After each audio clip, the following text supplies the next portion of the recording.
totalmente. Bueno, trabajó años en el Banco Central, pero trabajó en la universidad, tiene una carrera. Sí, él me lo pidió personalmente.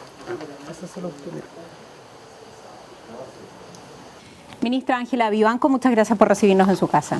Muchas gracias a ustedes por acompañarnos. Lo primero es saber en qué situación personal se encuentra usted actualmente, ¿no? Luego del cuaderno de remoción que se abrió en su contra y más aún después de la suspensión. ¿Cómo ha sido este periodo? Descríbanmelo. Ha sido un periodo muy duro, muy desgastador. Es estar trabajando por mi defensa en varios frentes distintos, con pocos recursos, con poca información, con pocas líneas de comunicación, por lo cual ha sido esto un esfuerzo, yo diría, mayor, tanto para mis abogados, a quienes agradezco el esfuerzo que se ha hecho, y también para mí. Me siento bastante cansada. Esto desgasta mucho, así que ha sido un periodo muy duro desde el punto de vista de mi vida, para mi familia también, un mal momento. Cuando me habla de pocas líneas de comunicación, ¿es porque se cierran esas vías de comunicación que existían a diario, las conversaciones con otros ministros de la Corte, las conversaciones con otros abogados? A ver, se cierran del punto de vista de la comunicación personal, porque en este momento yo no tengo comunicación con ninguna persona de quienes eran mis colegas en la Corte, de mi sala y otros colegas ministros. Y además se cerraron formalmente porque después de la suspensión de mis funciones me cerraron el acceso al sistema de tramitación de causas de la Corte, y además al haberse incautado una serie de aparatos que eran de la Corte, por ejemplo, yo ya no tengo acceso a mi correo de la Corte, a documentos de la Corte, entonces ha sido, la verdad, una situación muy difícil. ¿Se ha sentido sola? Sí, estos procesos son procesos solitarios, ¿no? Bueno, siempre se ha dicho, ¿no?, que los triunfos son colectivos y las derrotas o los problemas son huérfanos, y en estas situaciones uno se encuentra muy solo. Obviamente sabe, ¿cierto?, y así se lo transmiten gente que uno quiere, que es de confianza, que tiene su apoyo, pero desde el punto de vista institucional uno está efectivamente muy solo. Una cosa es sentirse sola, otra es sentirse traicionada.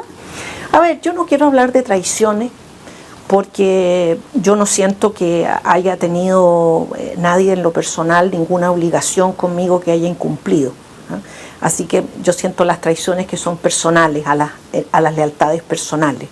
Pero sí me he sentido muy maltratada desde el punto de vista de todo el proceso que se está llevando, lo cual yo no veo como una traición, pero sí creo que es una falta importante a deberes que son institucionales y que se tienen con cualquier persona que es sometida a un proceso de esta naturaleza. Si yo la pongo en junio, ¿usted pensó en algún momento que esta bola de nieve, como la describe, iba a llegar a ser tan grande y se iban a publicar los chats y las conversaciones que usted sostuvo con el abogado Luis Hermosilla? A ver, yo siempre, porque lo de Hermosilla venía de antes, yo siempre pensé que existía la eventualidad de que los mensajes que yo tenía con Luis Hermosilla se pudieran llegar a publicar. ¿Y eso le preocupaba? Me preocupaba en el sentido de cómo eso se podía interpretar, porque esos mensajes fueron en un entorno en que uno conversa con una persona a través de un WhatsApp sobre temas que uno considera o que uno estima de una manera o de otra, y que evidentemente no están destinados a ser mensajes públicos ni tampoco a ser mensajes de ninguna manera oficial. Entonces sí me preocupó cómo esos mensajes se podían interpretar.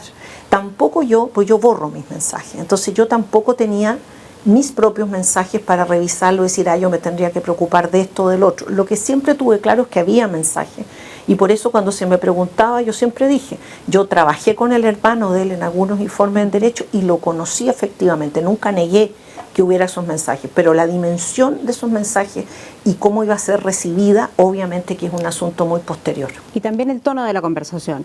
Abordemos, como le decía, la forma, ¿no?, antes de ir al fondo. En las conversaciones, si hay algo que queda claro, ministra Vivanco, es que el abogado Hermosilla, usted le solicita a él un patrocinio o una ayuda, pongámoslo así, para llegar a este cargo de ministra de la Corte.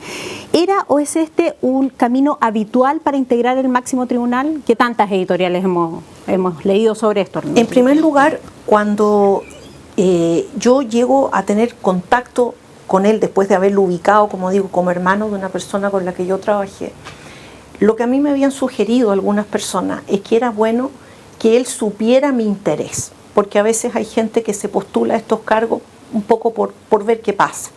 Y me dijeron, mira, esta es una persona que es importante que sepa que tú realmente tienes interés en esto, porque es una persona que es abogado del ministro del Interior, es un cercano al presidente, es importante que lo sepa. Y eso era habitual. Eso era habitual. Entendiendo que él tenía el poder de tener otras conversaciones o exponerla a usted públicamente. Eso era habitual porque tampoco yo le dije, mira, yo te voy a rogar que tú le pidas al presidente que me nombre o te voy a rogar que tú me armes tales reuniones, porque a mí reuniones no me armó nunca, ninguna. Mis conversaciones con él siempre fueron a propósito de cómo iba avanzando la postulación. Entonces yo le decía, mira, estos son los votos, me reuní con esta persona, me reuní con esta otra, no te preocupes, quédate tranquila. Siempre mi preocupación fue que yo tenía poco contacto con quienes se suponía que tenían que llevar adelante la candidatura, y en consecuencia yo le decía, me preocupa, nadie me ha llamado, nadie me ha contactado. Pero él no me armó nunca reuniones. Yo no tengo ninguna constancia de si él salió a conseguir algún voto, tampoco me lo dijo. Y fundamentalmente cuando yo, terminado el proceso, le digo que le agradezco mucho. Sobre todo agradecí la compañía telefónica y la compañía por WhatsApp que me dio, porque uno en estos procesos, así como en los procesos en que uno tiene una situación de cargos en su contra, como es lo actual, en estos procesos de postulación, sobre todo el candidato externo está muy solo. Y de ese punto de vista necesita que alguien le dé como un apoyo, ¿no? Del punto de vista de decirle, mira, esto está pasando, quédate tranquila. Pero no fue el gestor de mi campaña, ni fue la persona que me consiguió los votos, ni nada. Y las reuniones que yo tuve con senadores las tuve directamente conseguidas por mí. ¿Es la manera correcta entonces a su juicio? Nosotros en la Corte Suprema votamos porque existan cambios en los sistemas de nombramiento. Yo he participado en varios documentos sobre esta materia y en todos he votado favorablemente a que haya un cambio, tanto desde el punto de vista de la separación del gobierno judicial con la actividad jurisdiccional, como de que el sistema de nombramientos no sea por el desgaste que genera, por las problemáticas que genera y porque empuja de alguna manera a los candidatos a tener que hacerse cargo de esta situación. ¿Solo usted llegó así a la Corte Suprema? No, yo pienso que muchos han llegado así. ¿Muchos, no todos? No lo sé, porque es distinta la situación de los internos que de los externos. Los internos quizás... como externa. Claro, yo llegué como externa, entonces quizás los internos también tuvieron más apoyos adentro de la Corte o más contactos previamente establecidos. En mi caso yo no los tenía. El 8 de febrero del 2021, Luis Hermosilla le pide a usted integrar la sala penal en la que revisaría el amparo, ¿no?, de la Defensoría de la Niñez. Esa gestión, sin embargo, no llega a puerto y usted no integra esa sala, pero ¿no le parece que esto marca un hito en la relación, que él como abogado externo, que entonces asesoraba al gobierno, además le pidiera integrar la sala? Lo que pasa es que la integración de salas no depende de los ministros, ni tampoco depende del presidente de sala, depende del presidente de la Corte. Hay un sistema establecido legalmente en quién integra las salas y de qué modo. Y en consecuencia, si falla un ministro, no se integra con el ministro que quiera a alguien que integre, sino que se integra con aquellos que son más nuevos. Cuando esto sucede, cuando me hace esa pregunta el señor Hermosilla, había otros en línea que eran los que tenían que finalmente integrar la sala si es que fallaba algún ministro. Entonces, esta es una conversación que no tiene ningún peso, ¿no? Es como si alguien dice, oye, ¿tú podrías estar mañana en tal parte? Sí, sí podría, si lo piden, pero que no se la contesto así como con una reflexión de decirle, mira, yo he pensado que... Se la contesto si lo pide la sala, le digo, porque si se lo piden al presidente de mi sala no me deja salir. Pero usted sí reconoce que él lo hace con una intención, integra la sala porque a mí me interesa que tú estés ahí. Pero yo se lo contesto de una manera totalmente liviana, por eso digo que estas no son conversaciones destinadas a que posteriormente, ¿no es cierto?, queden en bronce. Lo entiendo, pero usted reconoce que él sí tiene el interés, eso es lo que quiero establecer. Él me manifiesta un interés de que yo vaya, pero tampoco me dice, mira, Ángela, yo voy a hacer las gestiones para que... Me dice, ¿sería problema? No, no sería problema si lo pide la sala, pero en realidad el tema estaba radicado en la decisión del presidente de la sala y en un sistema legal, así que lo que yo le contesto no tiene ninguna connotación. Es una respuesta como me podría haber dicho, oye, ¿puedes venir ahora a mi oficina? Sí, claro, podría, pero tendría que salir antes de la sala. Son respuestas, si usted quiere, que uno, si hubiera sido más prudente con esa situación, no lo hubiera contestado así, pero tampoco lo contesté pensando en que el tema tenía una connotación distinta. Ministra, ¿él se lo pidió en otras ocasiones integrar otras salas? Nunca. Volvamos al Máximo Tribunal de Justicia. Durante su permanencia como ministra, ¿no?, ¿tuvo conflicto con otros miembros del Máximo Tribunal, ministra? Especialmente por el estilo que usted imprimió, quiero decir, en la vocería. Yo creo que mientras al Máximo Tribunal le convino, esa situación fue muy bien recibida, porque además tenemos que tener presente que los que hoy son las primeras antigüedades, ¿no es cierto?, de la Corte, eran los que tenían que cesar en breve plazo si finalmente esa reforma constitucional prosperaba, así que ellos se vieron muy beneficiados. Ahora, terminado ese proceso, ya la vocería mía empieza de alguna manera a molestar o a sobrar o a no caerle también, porque como digo, había un interés en un momento, posteriormente a eso ya no lo había.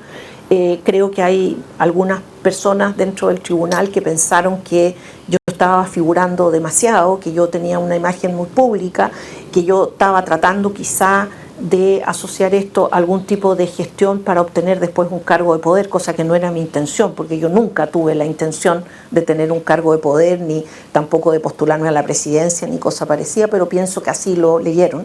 ¿Quién es, ministra? Bueno, yo creo que hay gente que ha tenido una trayectoria dentro de los plenos que han sido muy agresiva conmigo. Yo esto lo hice presente formalmente respecto de la ministra Muñoz, que la ministra Muñoz es una persona muy atacante en los plenos. Los argumentos de la Corte son, voy a leer textual, presuntas irregularidades en la tramitación de 7 causas, ¿no? Son 3 relatores de la Corte Suprema que declararon en la Comisión de Ética que usted pedía apurar ciertas causas. ¿Apuró algunas causas? Apuré muchas, porque yo estaba encargada por el presidente de Sala, por don Sergio Muñoz, que yo me hiciera cargo de la tramitación de las causas desde el punto de vista de los tiempos.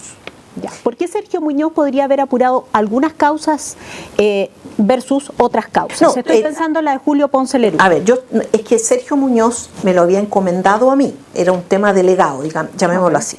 Y esto venía de una costumbre de la Sala en que siempre el segundo ministro de la Sala era el que se hacía cargo de este tema, como lo hizo María Eugenia Sandoval en su tiempo. ¿Y cuál era el propósito de esto? ¿Para qué se hacía? Porque un gran problema de la Sala era que nosotros vemos causas que son de alto impacto social, sí, claro. Personas que están pidiendo medicamentos, personas que tienen sus terrenos ocupados, personas que les pusieron un portón y que no pueden pasar a su casa, etcétera, ¿no? Son situaciones inminentes, de solución exacto, inminente. y problemas ambientales y de gran calibre también. Entonces, ¿cuál es el problema? Que muchas veces los fallos se demoran excesivamente. Entonces, eso justificaba que hubiera un sistema que se le llamaba acusete, que era donde salían todas las causas pendientes, y el encargado de ese acusete y de que el sistema de tramitación electrónico de las causas funcionara era el segundo ministro, que en este caso coincidía con ser yo.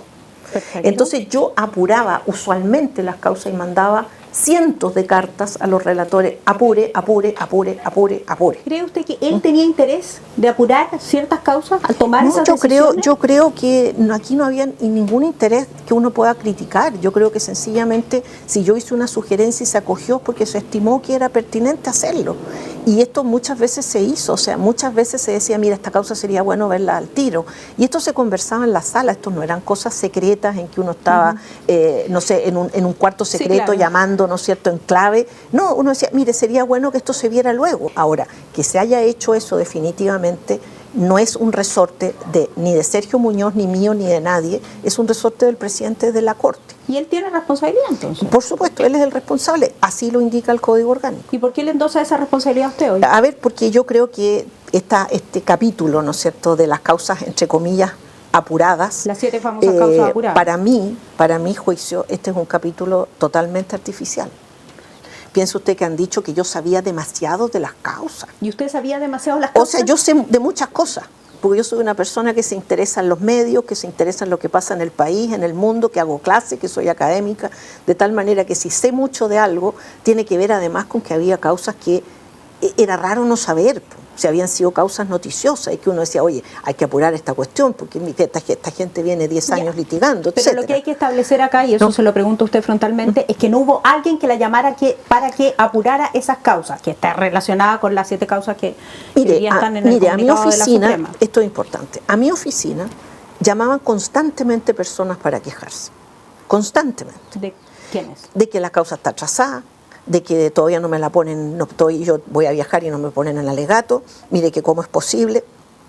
Yo ni siquiera tenía noticia de quienes llamaban porque los atendía mi secretario, no me llamaban a mí. ¿Abogado? Abogado y político. Partes también. Mire, yo soy la señora tanto que tengo mi hijo enfermo y tengo esta causa que todavía no se ve. Claro. Hay gente que llegó a hacer escándalos también, a decir que cómo es posible en el tribunal tanto que me tienen para mi causa y todo. ¿Qué hacía mi secretario? Los 2 que he tenido. Me transmitían y me decían, oiga, mire, están preguntando mucho por esta causa. A veces me llamaba el presidente de la Corte, el señor Fuentes, y me decía, Angelita, me dice Angelita, están quejándose de que tal causa no se ha visto. ¿Puedes tú ver, por favor, qué ha pasado con eso? ¿Qué se trata de hacer ahí? Se trata de combinar, ¿no es cierto?, el sistema de funcionamiento de la Corte también con la consideración a situaciones. Claro. Ahora, eso es muy distinto, ¿no es cierto?, que tratar de pintar el asunto como que todo esto es una red, ¿no?, de tráfico de influencias donde había alguno que me pedía a mí, oye, que la causa se vea luego, y entonces como si yo hubiera sido dueña de que las causas se vieran antes o después, cuando resulta que había toda una sala, había un presidente de sala, había un presidente de la Corte y resulta que había un sistema establecido. Nosotros, cuando se nos planteaba una inhabilitación posible, siempre se discutía en la sala, ¿no? En consecuencia, uno no se quedaba solamente con la idea, sino que uno lo planteaba.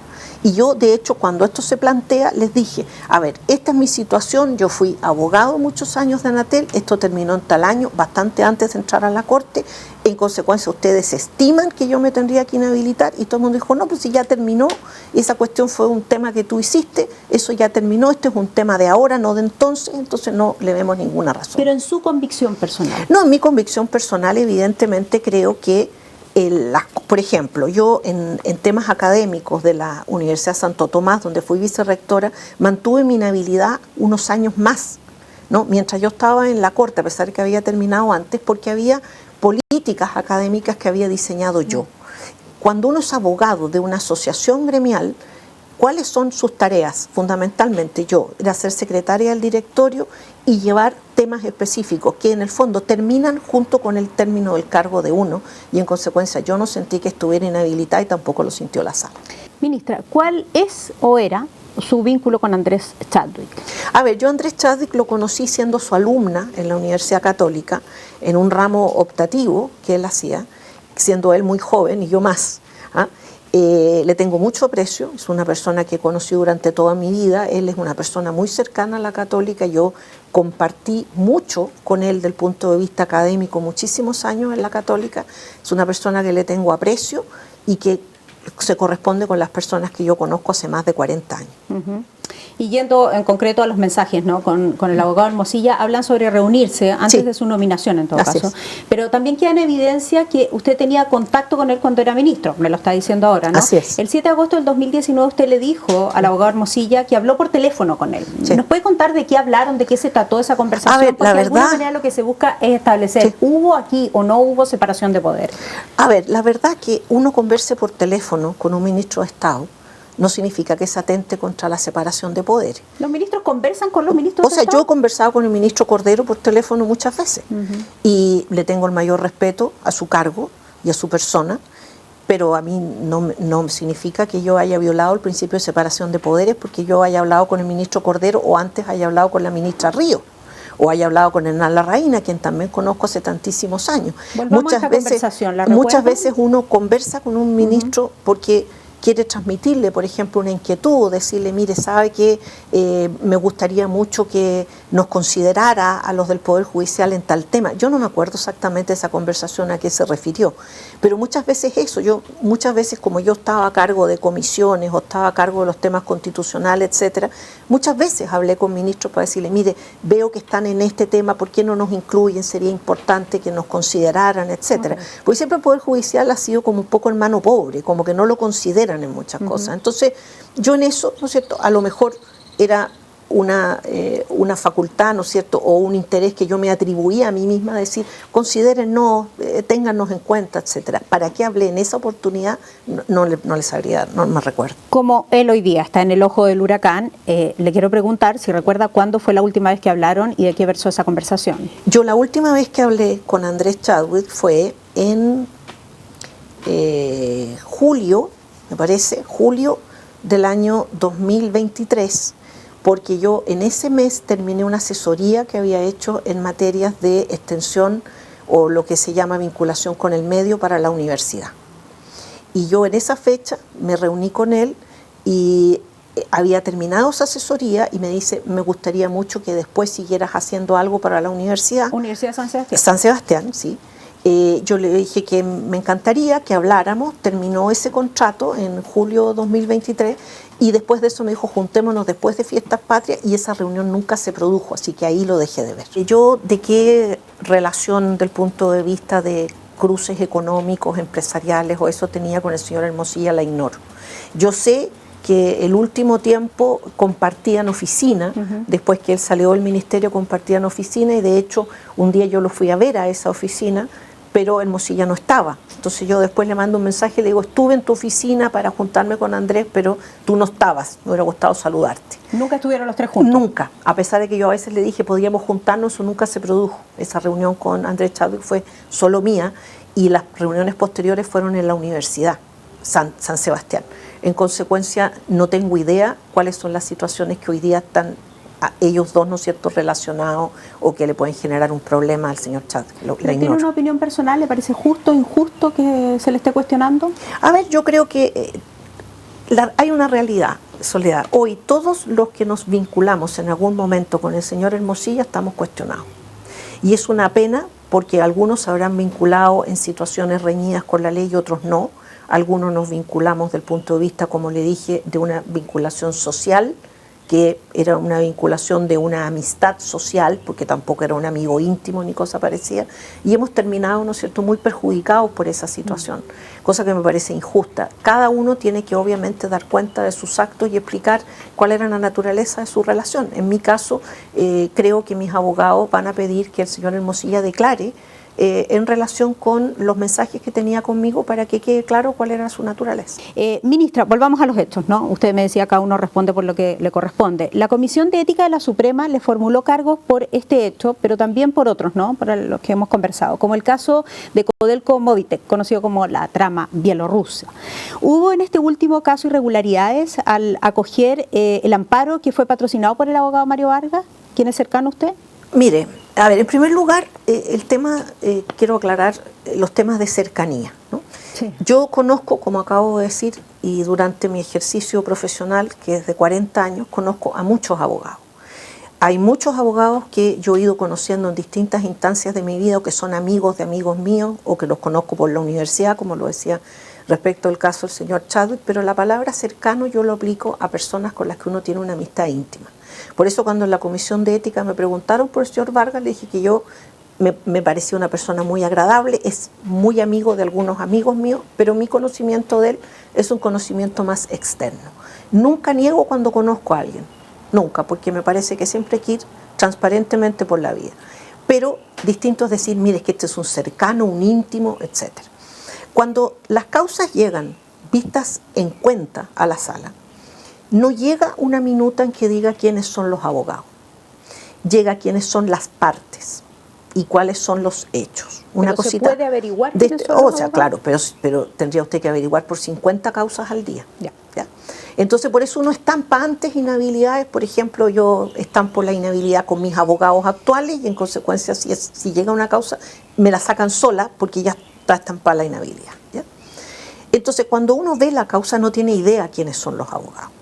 En consecuencia, cuando la relatora lleva ese día esa causa, nosotros no teníamos idea ni quiénes iban por Codelco ni quiénes iban por Velaz.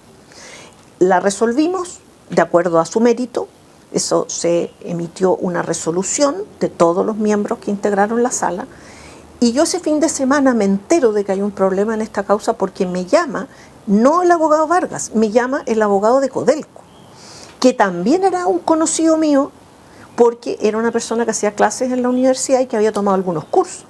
Y ese señor me llama, indignado por teléfono un sábado a mediodía, diciéndome que cómo es posible que se vio esta causa, que ellos estaban haciendo seguimiento de ella y que no se habían dado cuenta. Y le dije, ¿qué quiere que le diga? Le dije, no tengo idea, porque esta causa la trajo la relatora. No, pero es que no es posible, me parece muy desagradable esta conversación. Le dije, pida audiencia con el presidente de sala, o si presido yo conmigo. Pero no es momento ni lugar para estar haciendo un llamado de esta especie. Desconociendo absolutamente que estaba también el abogado Vargas. Yo no tenía idea ni de Vargas ni de Parodi que era este abogado. Perfecto. De ninguno de ambos. No sabía que ninguno de los dos estaba en esa causa. Bueno, llega el lunes, le digo a la relatora qué pasó. La relatora me dice que ella había llevado la causa normalmente. Le digo, revísela, porque hay un abogado aquí que está indignado. y ella después viene y me dice, es que ¿sabe lo que pasó? Hay un error con la resolución del dese cuenta, porque dice dese cuenta según se ha establecido con anterioridad y no hay un establecido con anterioridad. Le dije, pero ¿cómo es posible? ¿Usted no se dio cuenta de eso? No, me dice, yo no me di cuenta. Entonces hablo con el secretario, que es el señor Devin, que ahora está de secretario de la Comisión de Ética. Y le digo, oiga, Marcelo, estaba subrogando porque no es el titular. Marcelo, ¿qué es lo que pasó aquí? Se me dice, voy a revisar, y me dice, efectivamente hay un error, porque se hizo mención a una resolución previa que no está. Entonces le dije, va a tener que corregir eso. Lo corrige. Y, entre tanto, se presenta una solicitud de Codelco de que se deje sin efecto la vista y se anule por esta situación. Se lleva por la misma relatora, se relata en la sala y la sala resuelve que esto no es una situación esencial que anule la vista y no se anula y sale una resolución que de hecho la redactó el señor Águila, que es abogado integrante y que es procesalista. Estamos en un frente, ¿no es cierto?, un triple frente, donde tenemos dos acusaciones constitucionales, un proceso de remoción asociado con la Comisión de Ética y un procedimiento penal que todos corresponden a la misma fuente, a mensajes filtrados, como acabo de decir, a interpretaciones de un determinado medio sobre ellos, a denuncias que se ignora cuál es su color, su propósito, su signo, a interpretaciones, ¿no es cierto?, sobre los presuntos apuros que yo habría hecho, siendo que no hay mayor preocupación de nadie respecto de las tremendas demoras, ¿no? Entonces, la verdad es que toda esa estructura que a mí me está afectando en este momento, yo la siento una estructura muy frágil del punto de vista jurídico, lo que no significa que no sea peligrosa, porque resulta que aquí lo que se ha armado, ¿no es cierto?, es un asunto que ha ido teniendo cada vez más gravedad por la forma en que esto se ha desarrollado, porque no se ha esperado ni que yo me defienda, ni que yo conteste, ni que yo aclare, sino que todo ha ido más rápido. ¿Y eso que se ha armado ha redundado entonces en que usted siente que su suerte ya está echada? A ver, yo nunca voy a creer que mi suerte está echada mientras yo todavía tenga pendiente mi defensa. Yo he hecho un gran esfuerzo, como le decía al principio, ¿no es cierto?, y mis abogados también, para generar un documento sólido de defensa donde yo dé cuenta de todas y de cada una de las situaciones que me afectan, porque yo no soy una persona cobarde, o sea, si alguien me acusa de algo, yo siempre pondré la cara y diré, esto es lo que yo he hecho, quizás fue un error, como le decía yo, cuando uno contesta una cosa de manera liviana, quizás fue un error relacionarse con una persona que después está cuestionada, aunque uno no lo sabía, pero lo que sí, yo no voy a dejar de contestar y de decir cuáles son mis descargos, porque yo tengo un nombre, tengo una trayectoria y tengo una familia, y en consecuencia yo no estoy disponible para que se diga cualquier cosa de mí sin que yo responda. Pero eso no significa que el que yo responda, ¿no es cierto?, y dé mis descargos, va a generar que estos se consideren, porque hasta la fecha no se han considerado, hasta la fecha todo ha sido no, todo ha sido negativa. No quiero pensar que eso significa que en esta última etapa se va a desconocer aquello que yo diga, no se me da la oportunidad de presentar mis descargos, de que mi abogado alegue, de que lo haga públicamente, de que ojalá esos alegatos se puedan transmitir para que la gente los conozca. No quiero pensar que mi suerte está echada, pero el signo que esto lleva es un signo muy negativo. Bueno, es que sería interesante preguntarles a ellos, ¿no? ¿Cuál es el apuro? ¿Cómo se lo explica usted? A ver, en el apuro de que me vaya, porque no hay otra explicación. Porque ¿cómo va usted en una Corte Suprema a abrir un procedimiento de remoción tras una entrevista hecha sobre mensajes filtrados que además no están todos y que además son interpretados por el que hace la entrevista sin pronunciarme sobre su interpretación, ¿no?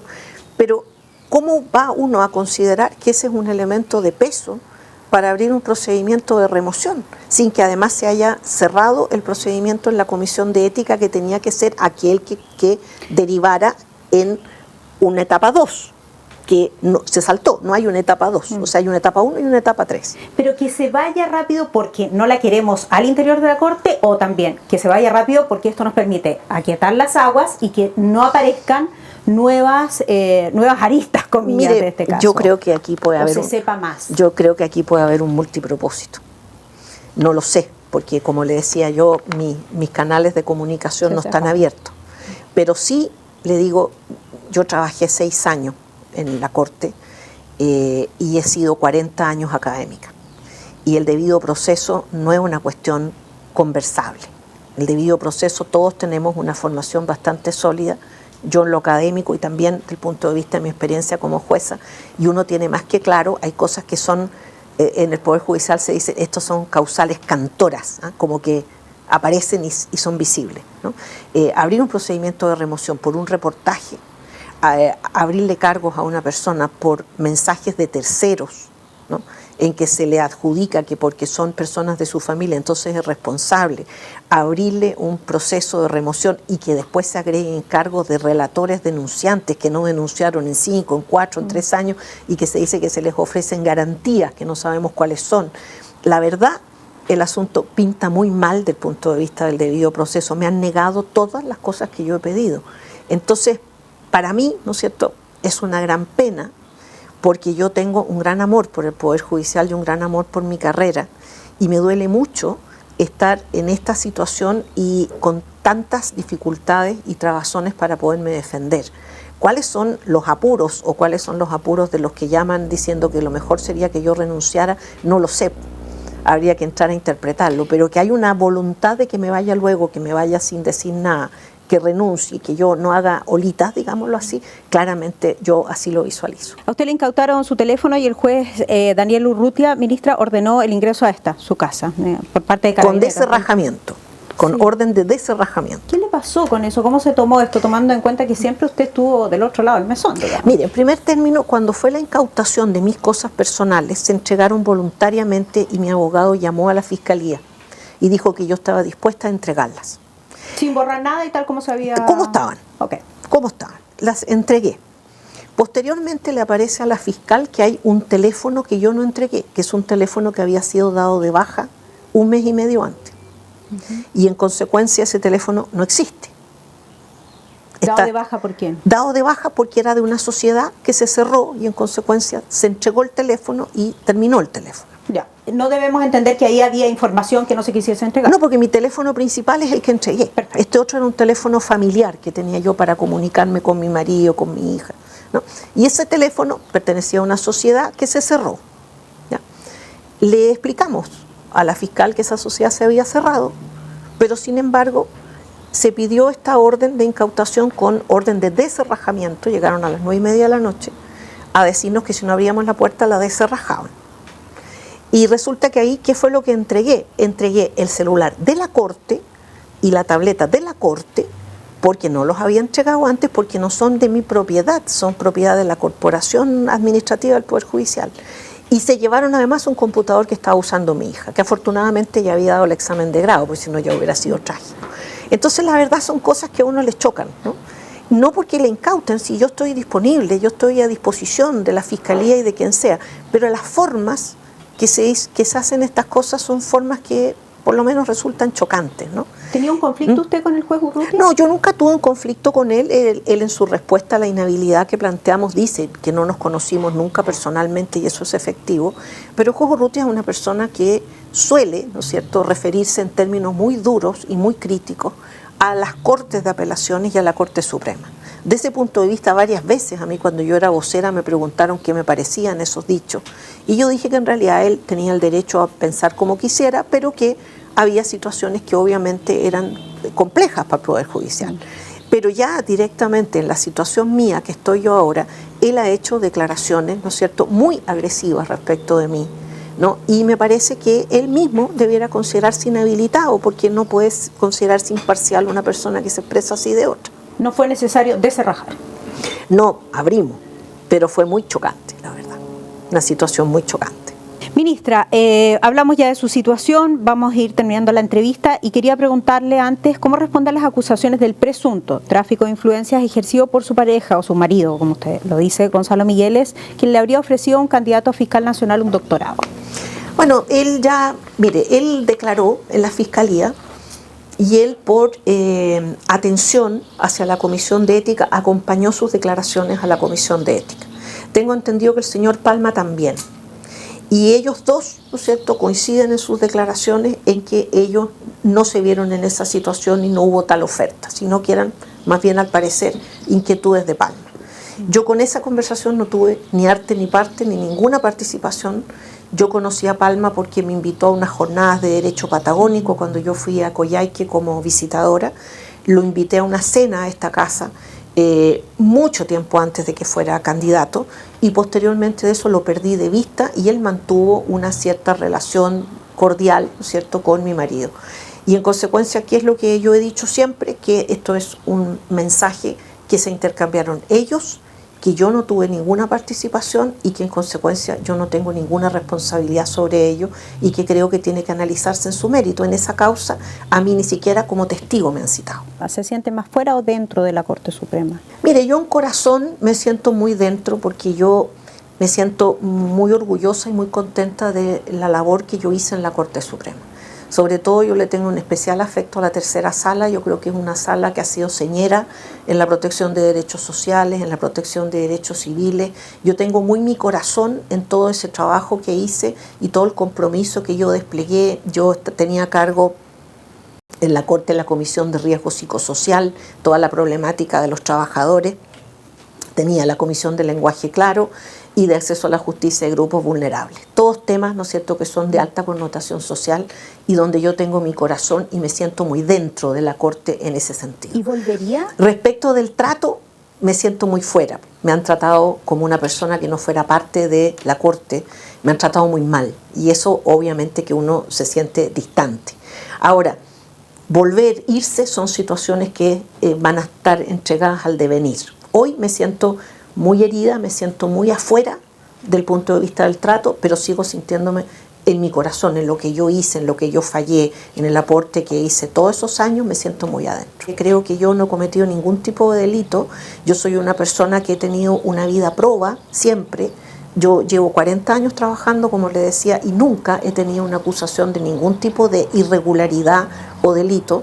Y como le digo, si he tenido situaciones problemáticas en mi vida como es esta, no es lo mismo que ser un delincuente o que ser una persona que se aprovecha de su cargo, eso. Y eso es lo que yo espero probar, obviamente, en ese proceso y saliendo también de estas otras situaciones, porque esto es como le decía yo, multifacético y tener que dividirse, ¿no es cierto?, en muchos frentes de batalla, pero vamos a dar todas las batallas. ¿Siente que la han tratado como delincuente? Mire, eso es que le contaba yo de venir a descerrajar eventualmente, ¿no es cierto?, la puerta con un ministro de Corte Suprema que además está disponible, que no ha ocultado nada, que está dispuesto a entregar todo, que no ha escondido nada. Me parece que son medidas de fuerza que son totalmente innecesarias, y creo que en el fondo, yo creo que siempre, ¿no es cierto?, hay un derecho de la ciudadanía a pedir que las cosas se investiguen, ¿no? Y me parece bien que las cosas se investiguen, y no creo que debiera haber lealtades de dejar las cosas como escondidas y eso. Si la ciudadanía quiere que las cosas se investiguen, bien que se investiguen, pero otra cosa es tratar a las personas de una mala manera, humillarlas o tratar de entorpecerles su vida, humillar a la familia, afectar a personas inocentes. Creo que eso son cosas que no debieran suceder, que en este caso han sucedido, pero que yo las considero como parte de toda esta especie de tsunami en el que yo me he visto envuelta. Y por supuesto que posteriormente, cuando ya las aguas se aquieten y yo pueda defenderme en el proceso penal, ¿no es cierto?, con todo lo que hay que decir en él, bueno, también tendremos que hacer valer las acciones que sea del caso allí donde corresponda. Ministra, muchas gracias por su tiempo. Muchas gracias a usted.